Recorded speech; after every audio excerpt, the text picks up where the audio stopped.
Ebusuafo ne ahwefo mama kwa bebio eba Hack TV so the Sabbath School inside Jumedie ena yasanso ehia mu bio the Sabbath School bremu na ya dwendwen Sabbath School no ho ya to adwene ya Sabbath School ni munti ase yi pan so na Sabbath School se ne na wotwe atwa mu ye ma mu hu se efawie ye mre ho adesua no sanso na wotwe mu so adesua no so ye beto aso ne asua wie ye mre mu so adesua so Mia media ni medi the Sabbath School inside media bro me ye munua ba do na brenya no na media ni the Sabbath School inside media bremu na wotwe atwa mu na adesua ya adesua to so mienu e chada na da so ne so anu koduru ewiye bre no so enye timsem ni free Daniel chapter 12 verse 4 o ken kan say na wo Daniel tutunsem no mu na so nwuma no anu koduru ewiye bre no so nipa bebre bedwane edi akwane aba Nindia adoso. Sami na wotwe atwa mu evangelist obo ema yenya lesson 2 ni mu adesua no. Na wotwe adesua na ye lesson 3 ni so ye sanso nya opini ba kwa ba be ka yensa oba ba boa ma yenya lesson 3 adesua ni mu ntiase. Na lesson 3 ni so etira de da so ye wiase nkomsha ache para. Wiase nkomsha ache para na no so yenya chim 73 Daniel chapter 2 verse 20. The walking kind said, Daniel Bois said, in Shanka Yankupon din da say Yansani to me, on ne one. Daniel Bois said, in Shanka Yankupon din da say Yansani to me, or nona a one. Now, Penny or Baba Kayensa, no Baba Bois may in lesson 3 in Muntia Sieno, on only evangelist obed in Sia. Evangelist Yamawa Quaba ever had thieves. Many aba medase ne Hack TV fo nyina e wa kwanya mode ama mesenne ye meka ewiase awiye premu nsem enkyere tifo ene adofo nyina emene se adesua etoso miensen ebeyi niema bebre aba eye abakosem history ne atwem na akwa kosinia ewoye ne mu Evangelist, member official council. Femco, Emertria, minimum say, Officer said ye. Kiempai Bunina said, Kino Nenka Yiswaba. Nenka or how near Manian Pintum Quaina, Nenka's workshop. Evangelist, Yamin shall pass say, it's once a frail with one pursuit in our Baba Boame, Yalison, 3 years young, the Muntia see. Young chair crab. Ebesha disianas na sani ebesha se ebebom pae be mo evangelist abom pae edi adisua ni mamae baby biara wo a ohweyem bia no ebesi trust na yabo pae otumfu agya yeda wasi we kan food onsemo ba enchen maya dwenu chie eni akoma ebubu enkomhye eya dia asiete eyetena Mount Concromakion. Yeni aye can wona 80. My yentin semiase, and ended out with Jesus team. Amen. Amen. Evangelist Yamin Shroud, Ewon Pipa, with ye dear sheen. Ebesha disiana, see Ebesha say we could see that disiana, so nature dear that's on ye. Diana was swooping whom I refee. Diana was swooping whom I refee. Question one, they can kind say.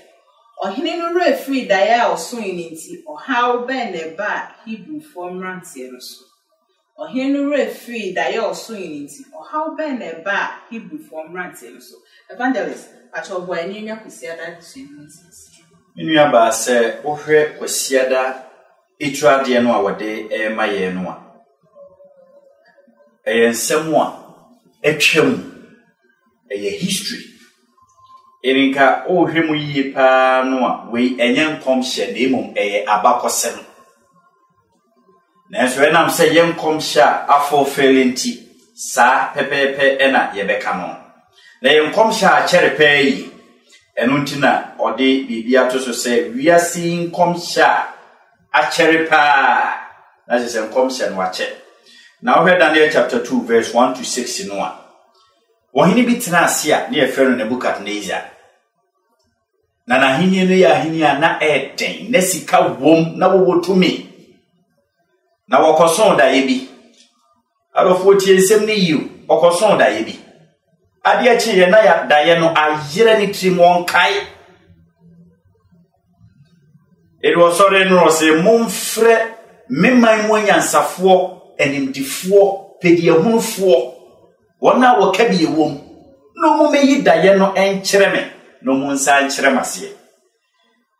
na mebisa se onhu ana akodaye ena wo son wo daye ebeye den na obi a wotenchen ebetumi ehu daye a wo son ye gese wo ka ansa ne ehu daye a wo son ye na nti wo hwenia na wo hini bisa yi a eye nsam a asetie no eye tena na eden edi ekofresa ankrofo nyina ba yo enimdifo wona wo hini agi wondi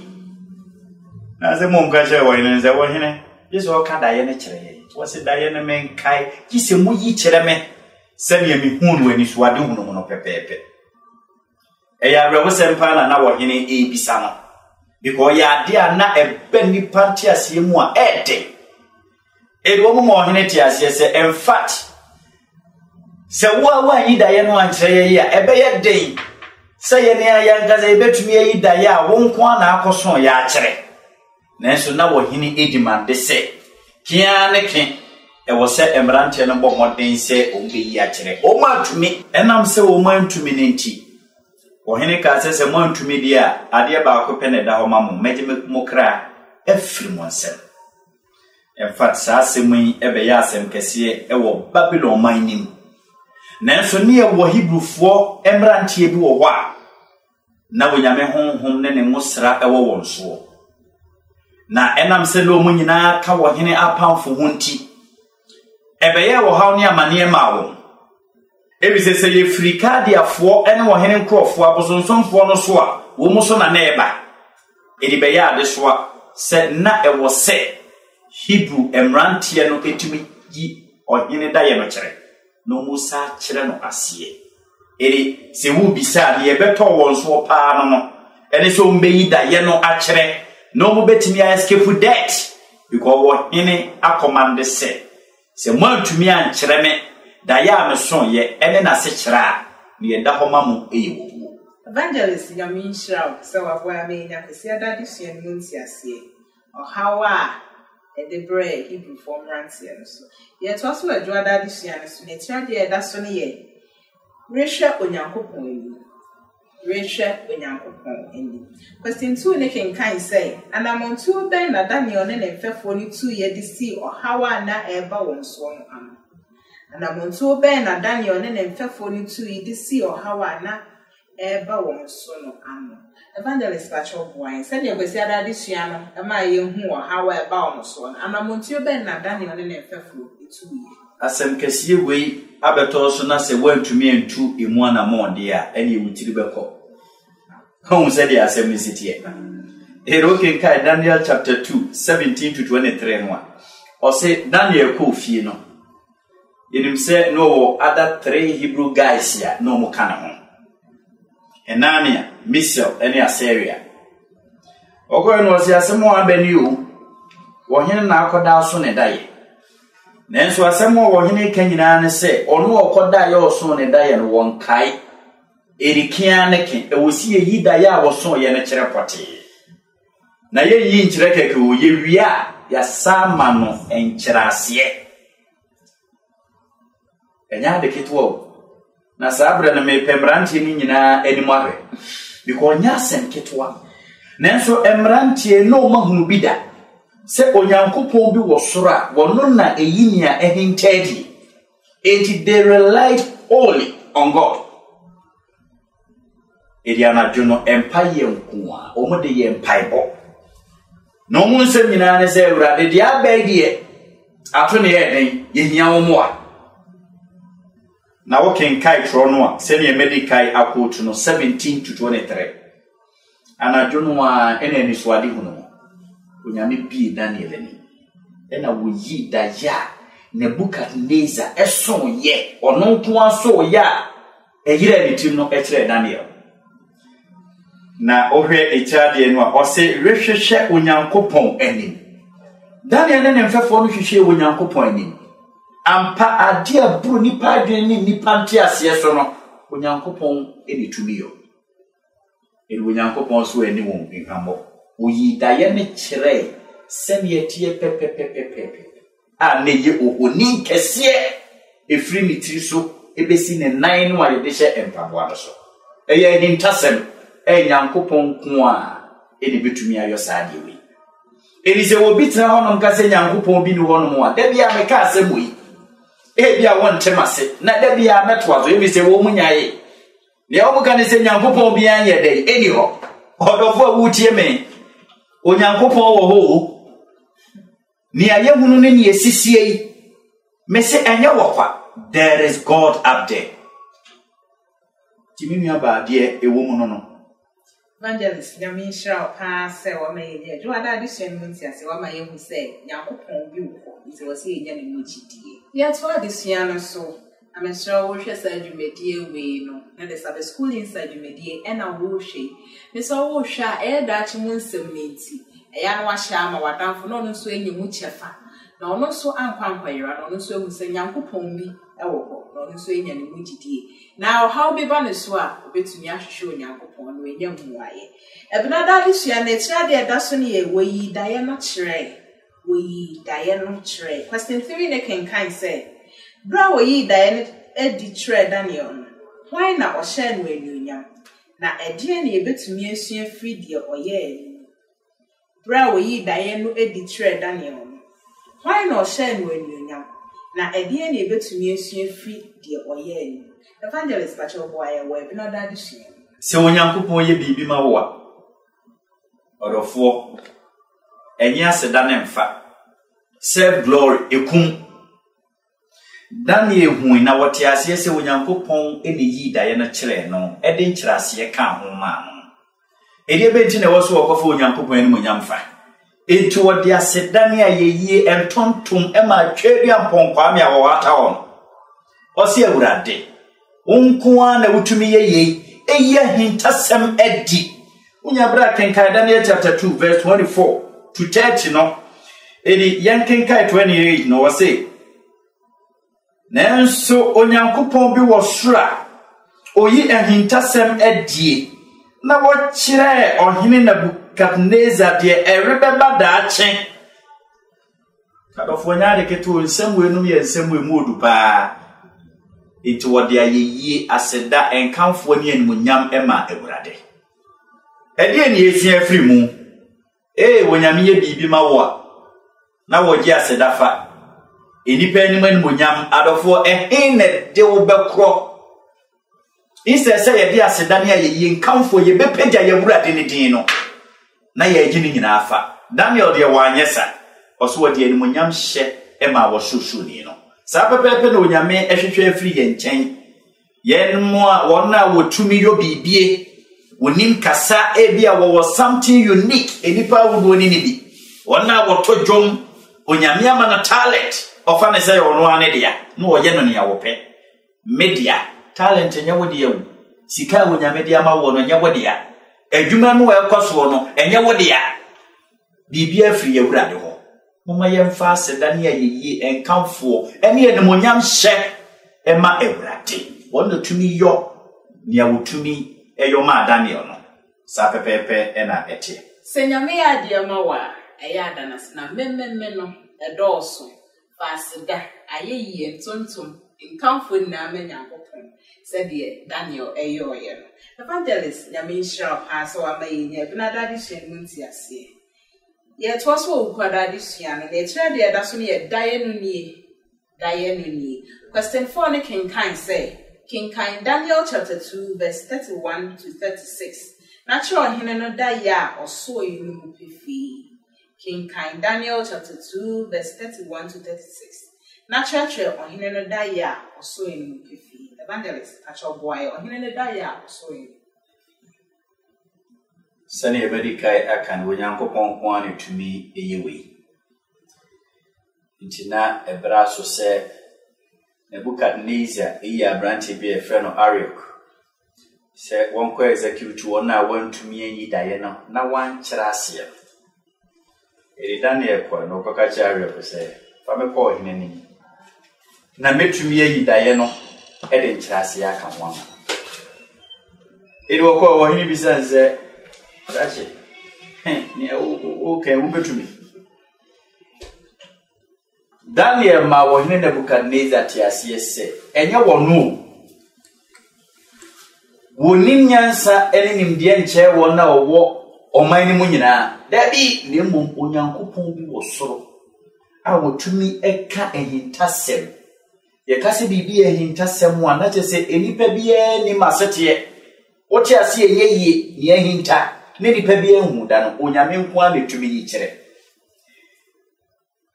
Eriunya botra no wakai Daniel chapter 2 verse 31 to 36. Omayi hunse. Daniel asem na making.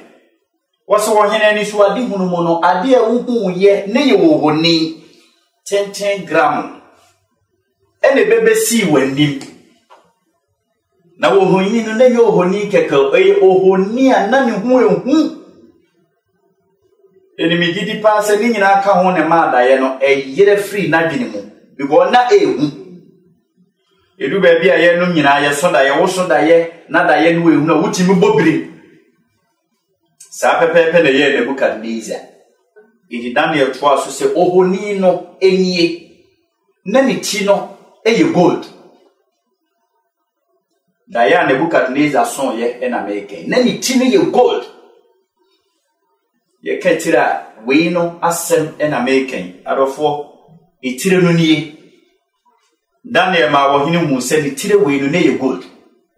afa ni etoso mienu ni bumu sei no na ye silver ansa na aba na sini sei ya ba bia emrantie de belt ebon wose hoso na ye bronze afa the legs ne nine no ne no so ye dade iron ansana ye nine wesi from ye nan tabro no a ye de shempa bo no ose ne no so eye iron and clay daini new na me kamechro se ade esi Babylon abonten so na nya ade ketwa eria fe Daniel eyi ohoni no a na ye da ye no a Nebukadnezar eson ye no ekere. Na wakache wo hene se onyame anyi ankyere me keke ne momode ne nkyase yeso eka ho ehwe previous lessons no ayaye no wacheche niema bebre mu se oniema bo ho ye symbolic eri wokomu na ugo uze ye semframa na afa ne semframa bia efa ana akofa no e condition ana ofa no e bode mu no e bodo enyesa emframa egina ho maako saa ne dia dance se ohoni nu a Daniel ehu ya na Nebukadnezar ehu ye no nenye ohoni keke ne mum na wonkyerase ohoni no na egina homa ahimie a ebeba na mum na ye systematic ye kaze bibia systematic ye ni di so o ma Nebukadnezar ti ase se di tiri no ye gold no eye wo hini Nebukadnezar wa hini enu a wo di gold ene gina homa no a ene ni ti afeinia etoso mienu ne friend no Middle and Persia eri wo ma wo hini ti ase se ahini awudi ewu ni no forever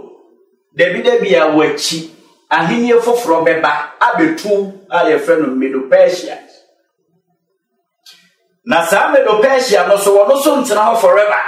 wono so wachi ahini foforo ebeba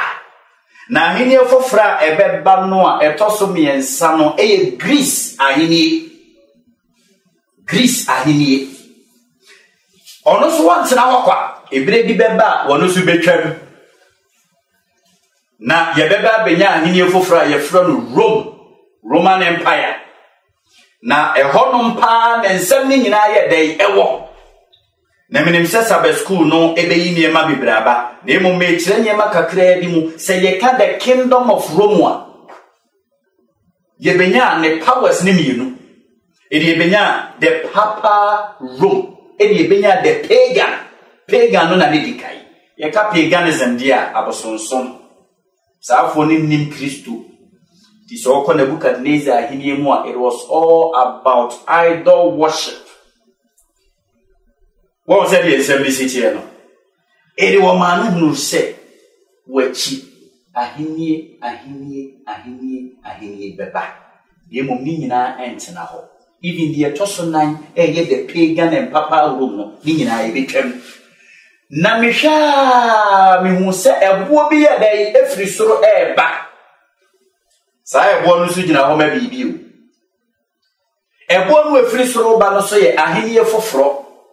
na no na wo ma wo hene ti ase ase sa ahenie foforo no a eba no eba bebubu ohoni no efri ni tiso ekosi ne nan anka ne we ai adanse se yeso ohoni no na ebubu na emum sa ahenie ni nyina ebetwem ama sa ahenie no every forever na sa ahenie aye kan wanse ni nyina enya ahenie bia se Christ ahenie. Evangelist Nyamisha of the Bray say wa may hu daye na Nebuchadnezzar eso ye no se ye esifatie pa daye na hu yi be na Nebuchadnezzar akai we dey me kan say nya ne fault because ade hu de oye den a obobrima we befi eso Nyankopon nam Daniel so e ma Nebuchadnezzar hu daye no na osanso hu ne chase so Evangelist Nyamisha has wa may nya question 4 Muntiasi. Yet was war, Yawada this year, no near to see a chattel cry. Nature, dear, that's on ye. A boy in Sebia in Crem. A boy in Sebia in Crem. Question 6, King Kind say. King Kind Daniel chapter 2, verse 34 to 35 and 43 to 45.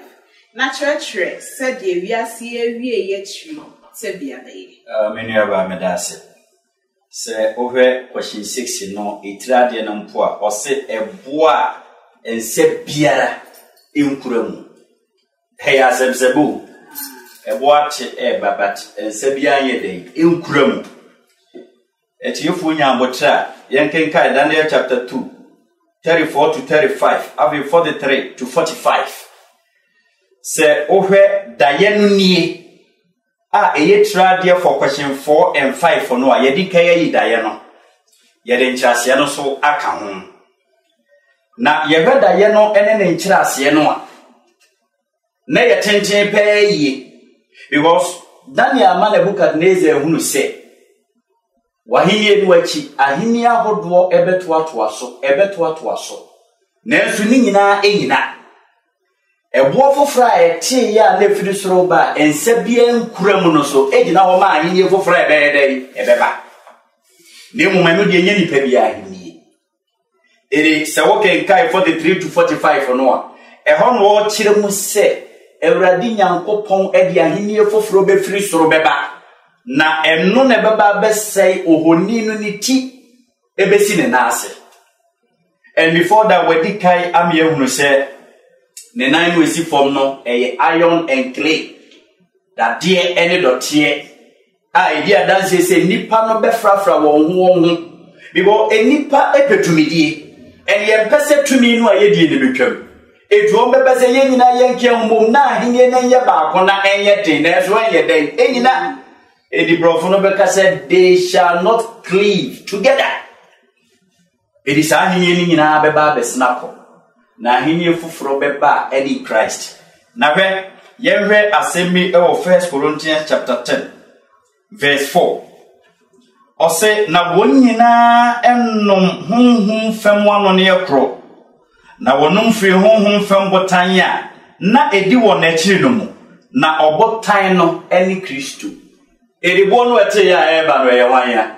na je se sa ahini no eba no e ya ahini be e the kingdom of Christ na therefore eno na Daniel mi ati azie se sa ahini no it shall stand forever and ever eternal na tumi bia tumi ni yesi ebi go tumi ni nyina ahini ni na betwemako na so Nyankopon ahini bi etim hoda Yesu Kristo ahini ni ebeba betu ohoni ahini ni nyina egu na Nyankopon ahini ebetina hoda da ntimi yasum Nyankopon yi eso no de esum na nya de na ahini no ebetwem enim say ye wo baabi ko daachi Evangelist Nyamisha pai so aboa ya me nya lesson 3 adifia ni mu enti ase na sana ye beka bibia ye bebo bibia tofa no ma wakwanya na wode nsem ka ye kitwe bi ama etiefu na ye de adihye na bewie Adofo ensemu a ewo Daniel chapter 2 no epese kebi bi poti bi kireye. Nenso wan hwi a obefa ne se eya abakosem. Da bia meka se bibi be ya abakosem a eya na emuye ha. Nenso nke ya di mu du peyi. Daniel Daya Nebukadnezar son ya empuni wirefi. Na ade a ne wirefi ye den watumi a kirase. Onyame nam Daniel so oyi daye ne kire wode ntrase ka di adanse se Nebukadnezar hini na entna woda sana Medo Persia Greece any Roma hini no so entna woda ni mo mahini foforo ye Christ ahini no ene ne be last forever ene me ka se obi e wo hini wo obi ditumi obi kura position bi eyane setup da brenyankopon bia ni hone a wo pen woyo obi aka bibia no omema na betri so ahantan ne ekum Nebukadnezar ni bi me ka tro sa ahini ni betwam adofo it is about time wasi ebre ye ho ase obi ti wiase we munya tumi kakra no osisi ni nua nenso ni nyina moma yenka ne ehunu se onkyerebo wo ye dani ahini no awudie ni betwam position no ebre bi bebe firi wonsa se Yesu mpoma aya na Yesu badia bibia behia se you na himfa na wobegyina unyame nhyaye evangelist nyame nhira pa so wa boa ya me nya lesson 3 ni munti ase na lesson 3 ni tradia na eda so ne ye wiase nkomsha a chere pa yenye sumsem ni fi Daniel chapter 2 verse 20 akwa kinkan say Daniel boa say inshranka nyankopon din daada say nyansa ni tumi ono na ewo ye hu adehyan na say Nebukadnezar so daye bi na waso daye a obi na mekere wase na so be yincho na so say nyankopon anu nyambede dinti onam Daniel so eboa ma omuhu daye no nya ne nkyerase yie na nyankopon yi daye ne kire Daniel anya mememememe ode anuonyam ye nidie ni nhwe ni na ma nyankopon sise nyankopon ye bibi ma ye na ewose ye da nase na ahini wen na betwem ohoni no e ma ye hu stage na ho ma ahini ni na betwem na so nyankopon ahini ai no ne ebo no e ba betina ho afebo a entwem da nti wose asum nyankopon yi pe se nyankopon ahini e ba betina ho afebo a entwem da ahini e bebre aba na etwem ahini e bebre so ba betwem a so nyankopon ahini de e betina nti asum nyankopon yi do pie na ni onyam nso a ye hu na ni menyankwa yeda evangelist ase so wa boye ama ye dia de so na ba wi Mr. Jumedi a wo hwe ye de Sabbath school inside Jumedi na wo hwe so wo hwe say Jumedi yi de di kan ya Mr. adoma bi na da ho na wa kleke so amaye na wa hye ama wa danfo no no so anya wie ye mbre mu nkom hye ene ne ebesisi no munti ase na wa like so ama wo comment bia so na ade ato comment box ni mama so menye person nkunya hye na wa danfo so hye na wo so hye na watwe bia so wanya adesua ni chefa eye wie ye bre mu nsemo nti se wo hu na wote ase a obehu ba bia wugina na yakopon so ban so a ehu na ni manunya ye sha ase de yakopon di ne sha ase ye wie so e be bom pae ne de adesua na ba wi nti e be ma evangelist bom pae ama ne de adesua na ba otumfo eja ye da wasi wa e kan fooding onsem aba o manchen ye tensem ya na ye kondo na nsu enimu ahoden ye de atiefo adwen no na koma hye wonsa ma won ntiase yesu aye kama ye ntiase bibia di adanse e woni ayesu ani nemu se enche wodi atemu ebre wo ma enu ntie so ma ya hoden a ibetumi di adi nkunim ma ya hobrase ene wo jo akoma ye wo Christ di eni bi afei ma wonhira eno somaye wona wo tie obi biara owo ohaw so ma ne haw enyera ne bi nhira pono ene ne da e wo Jesus team amen amen